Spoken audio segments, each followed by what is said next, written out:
केंद्र की मोदी सरकार में सामाजिक न्याय एवं अधिकारिता मंत्री और Republican party of India Athawale के राष्ट्रीय अध्यक्ष रामदास अठावले रांची पहुंचे, जहां उन्होंने मीडिया से बातचीत करते हुए राज्य और देश की राजनीति पर खुलकर अपनी बात रखी। रामदास अठावले ने कहा कि केंद्र सरकार का प्रयास है कि हर राज्य में नदियों को आपस में जोड़ा जाए, जिससे देश भर में कृषि विकास को मजबूती मिले। महाराष्ट्र में मराठी भाषा को अनिवार्य करने की मांग पर उन्होंने कहा कि हर व्यक्ति को अपनी भाषा से प्रेम होता है, लेकिन मुंबई देश की आर्थिक राजधानी है जहां लोग रोजगार के लिए आते हैं। ऐसे में इस तरह की राजनीति नहीं होनी चाहिए। इस दौरान उन्होंने ठाकरे बंधुओं पर भी निशाना साधा। केंद्रीय मंत्री ने सामाजिक न्याय, अधिकार और विकास से जुड़े कई अन्य मुद्दों पर भी अपनी राय रखी। दौरे पर as a social justice and empowerment MoS के नाते और नेशनल प्रेसिडेंट ऑफ आरपीआई के नाते मैं आज यहाँ रांची में आया हूँ। और ये स्टेट जो है स्टेट ट्राइबल बहुल एरिया का स्टेट है। यहाँ कम से कम 26% से ज्यादा लोग ट्राइबल रहते हैं और शेड्यूल कास्ट के लोग 13% इधर है। तो इस स्टेट के बारे में हमें बहुत बड़ा रिस्पेक्ट है और इस स्टेट के लिए झारखंड मुक्ति मोर्चा के नेता शिबू सोरेन, इन्होंने बहुत बड़ा आंदोलन खड़ा किया था और पहले पूरा झारखंड अभी जो बना है वो पूरा बिहार में था, लेकिन अनेक लोगों ने, यहाँ रहने वाले सभी लोगों ने अलग झारखंड के लिए बहुत बड़ा संघर्ष करने के बाद माननीय अटल बिहारी वाजपेयी जब 1998 में प्राइम मिनिस्टर थे, तब उन्होंने 3 स्टेट बनाए थे, झारखंड, उत्तराखंड और छत्तीसगढ़। तो मध्य प्रदेश से छत्तीसगढ़ बना था, यूपी से उत्तराखंड बना था और बिहार से झारखंड बना था। तो ये स्टेट बनाने में मतलब शिबू सोरेन जी का बहुत बड़ा योगदान रहा है। तो जो हमारी नरेंद्र मोदी जी की सरकार है, ये सरकार ट्राइबल कम्युनिटी को, शेड्यूल कास्ट कम्युनिटी को, ओबीसी कम्युनिटी को, इतना ही नहीं तो सभी माइनॉरिटीज हो या जनरल कैटेगरी के लोग हो, सबका साथ, सबका विकास की भूमिका नरेंद्र मोदी सरकार की है। और मैं नरेंद्र मोदी जी के सरकार में तीसरी बार मैं सोशल जस्टिस एंड एम्पावरमेंट का मैं एमओएस हूँ। वैसा मेरी पार्टी का एक भी लोकसभा में मेंबर नहीं है, लेकिन महाराष्ट्र में रिपब्लिकन पार्टी ऑफ इंडिया के सपोर्ट से 2014 के चुनाव में मैं बीजेपी के साथ में आया था। उसके पहले मैं 3 बार लोकसभा में मैं मेंबर था और तब मैं कांग्रेस पार्टी के अलायंस में था, लेकिन 2014 में मैं बीजेपी के साथ आया। लेकिन मुझे याद है कि जब 2004 में जब यूपी की सरकार बनी थी, तो यूपी की सरकार में शिबू सोरेन जी, ये भी वहां मंत्री थे, कोयला मंत्री या और भी उनका डिपार्टमेंट था। तब से मेरे उनके साथ बहुत ही नजदीकी संबंध थे। मैं शेड्यूल कास्ट से था, वो शेड्यूल ट्राइब से थे। तो बाबा साहब अम्बेडकर जी ने एससी हो, एसटी हो, ओबीसी हो या सभी वर्गों के लिए, सभी जातियों के लिए संविधान में मतलब उनको न्याय देने की भूमिका रखी है। जो भी भारत का नागरिक है उसको उनका अधिकार मिलना चाहिए। रोटी, कपड़ा और मकान ये संवैधानिक हक है, अधिकार है, और हर आदमी को वो अधिकार देने की जिम्मेदारी जो भी सत्ता में आते हैं उन्होंने उनको देने की आवश्यकता है। तो जिस तरह कांग्रेस पार्टी के राज में भी काम चलता था, लेकिन मुझे कांग्रेस पार्टी का भी अनुभव है कि मैं उनके साथ भी मैं रहा हूँ, लेकिन कांग्रेस पार्टी के टाइम पर सोचकर निर्णय नहीं होते थे। डेवलपमेंट जितना गतिज होना चाहिए उतना नहीं होता था, कुछ भी नहीं होता था ऐसा हम नहीं बोलते हैं, लेकिन सोच कर निर्णय नहीं होते थे। लेकिन जब मैं नरेंद्र मोदी जी के साथ में आया 2014 से मैं देख रहा हूं कि देश का डेवलपमेंट बहुत तेजी से हो रहा है। करप्शन को रोकने का काम नरेंद्र मोदी जी ने किया और कांग्रेस पार्टी के टाइम पर 2G कैपिटल घोटाला है, कोयला घोटाला है और कॉमनवेल्थ घोटाला है, या ऐसे अनेक घोटाले नरेंद्र मोदी जी ने लोगों के सामने रखे कि भाई कांग्रेस पार्टी ने इतना बड़ा भ्रष्टाचार किया है। और राजीव गांधी बोलते थे कि जो हम 100 रुपया जब मंजूर करते हैं उसमें से 15 पैसा ही नीचे जाता है। मतलब 85% नीचे पैसे नहीं पहुंचते हैं। तो उस वक्त का करप्शन काफी तेजी से चलता था। अभी जब से हमारी सरकार आई है, मोदी सरकार आई है, एनडीए सरकार आई है, एक तो पहली बार नरेंद्र मोदी के नेतृत्व में बीजेपी को 2014 में 282 सीटें मिली। पहली बार। बहुत सालों से अलायंस की सरकारें थी, कभी यूपीए की सरकार थी, कभी एनडीए की सरकार थी, लेकिन अटल बिहारी वाजपेयी साहब के टाइम पर बीजेपी को 182 सीटें मिली थी।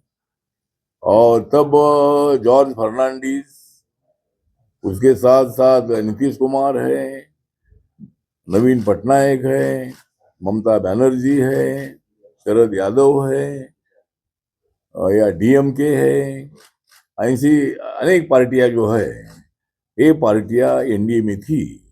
और अटल बिहारी वाजपेयी 1998 से लेकर 2004 तक देश के प्रधानमंत्री रहे।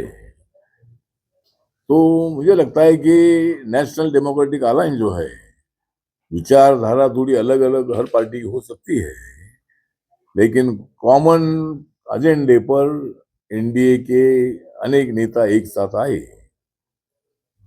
तो मुझे लगता है कि आज नरेंद्र मोदी जी के टाइम पर रोड का डेवलपमेंट है, एयरपोर्ट का डेवलपमेंट है, 25 करोड़ लोग गरीबी रेखा के ऊपर आए हैं। कम से कम 51 करोड़ लोगों के अकाउंट बैंक में खुले हैं।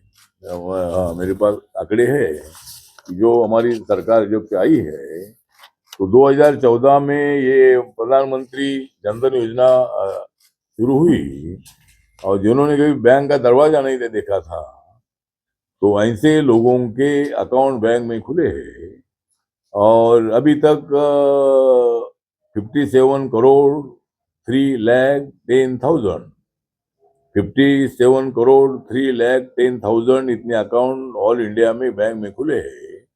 और झारखंड में 2,71,000 2,71,000 इतने अकाउंट झारखंड में खुले हैं। प्रधानमंत्री मुद्रा योजना जो है, 50,000 रुपए से लेकर 10 लाख तक पैसा देने की स्कीम है कि बैंक से पैसा लेने के लिए कोई गारंटी की आवश्यकता नहीं है। तो इजी लोन मिलने का एक स्कीम नरेंद्र मोदी जी ने लाया, और उसे छोटा मोटा धंधा करने वाले जो लोग हैं, तो वो 2015 में योजना शुरू हुई, और अभी तक 56 करोड़ 31 लाख 90,000 56 करोड़ 31 लाख 80,000 इतने लोगों को मुद्रा योजना का लोन मिला है। और अभी अभी मोदी साहब ने अनाउंस किया, अभी मतलब अभी सरकार जब अभी आई 2024 में, तो इसका दायरा बढ़ाकर 20 लाख किया है। 50,000 से लेकर 20 लाख तक लोन मिलेगा। और झारखंड में अभी तक 1 करोड़ 65 लाख 16,000 1 करोड़ 65 लाख 16,000 इतने लोगों को मुद्रा योजना का लोन मिला है। प्रधानमंत्री उज्ज्वला योजना जो है गैस सिलेंडर की, तो पूरे देश भर में ये योजना 16 में शुरू हुई, 2016 में। और अभी तक 10 crore 43 lakh gas connection allot किए गए पूरे देश भर में। और झारखंड में 39 लाख 19,000 इतने गैस कनेक्शन मतलब यहाँ दे दिए हैं। तो और अभी तक मतलब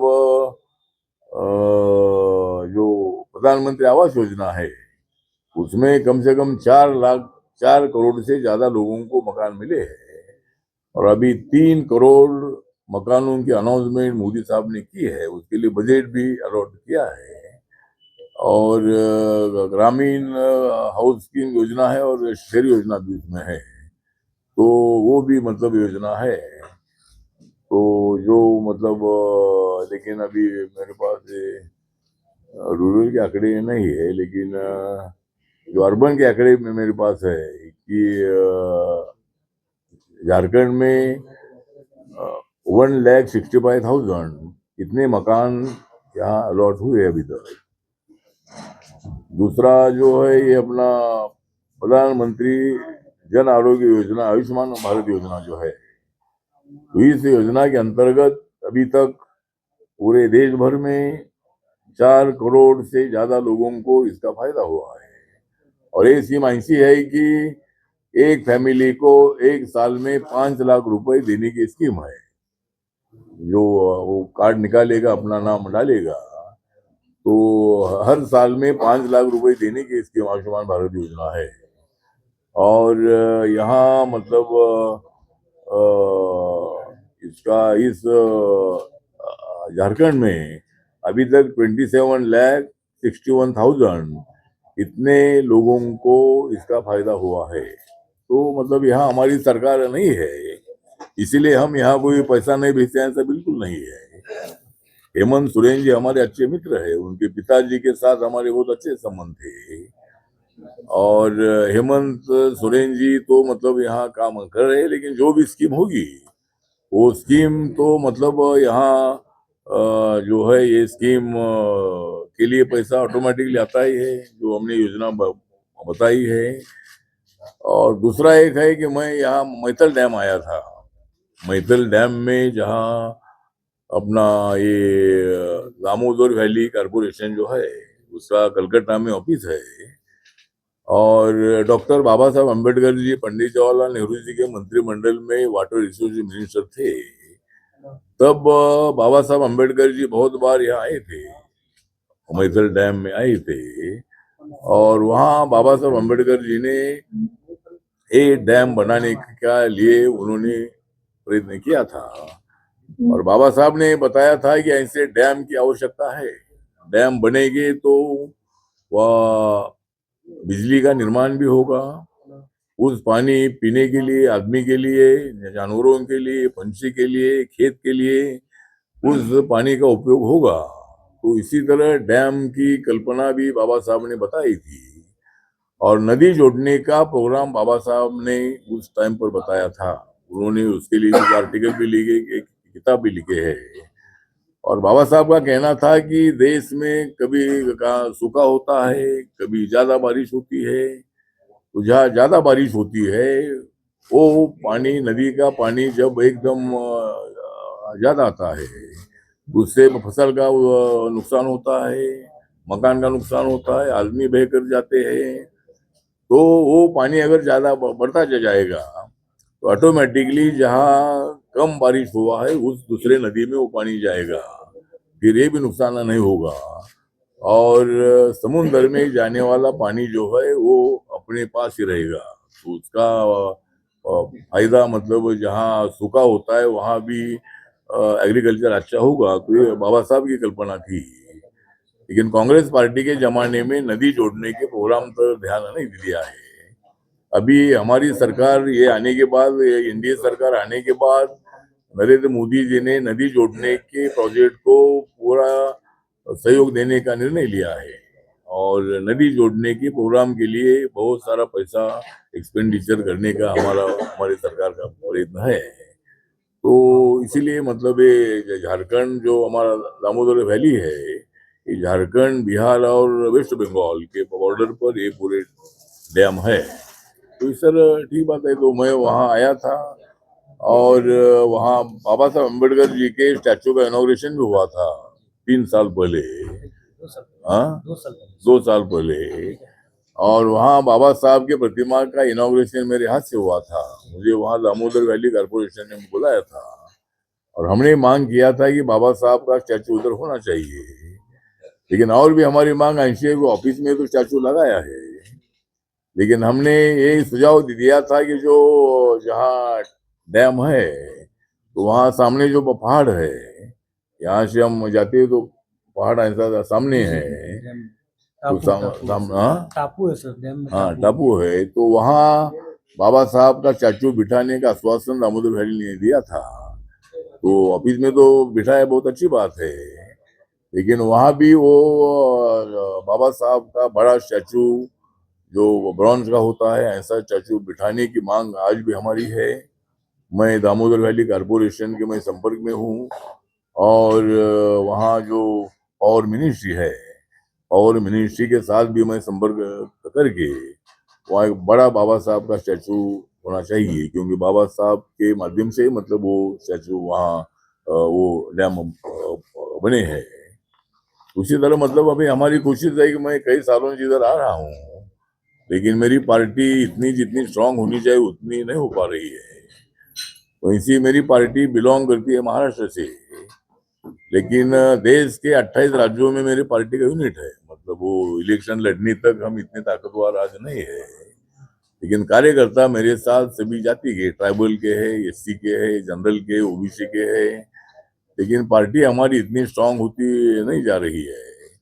लेकिन अभी एक अच्छा एक हमको आदमी मिला है कि हमारे शिव उरांव जो है, उरांव उरांव ना उरांव जो है,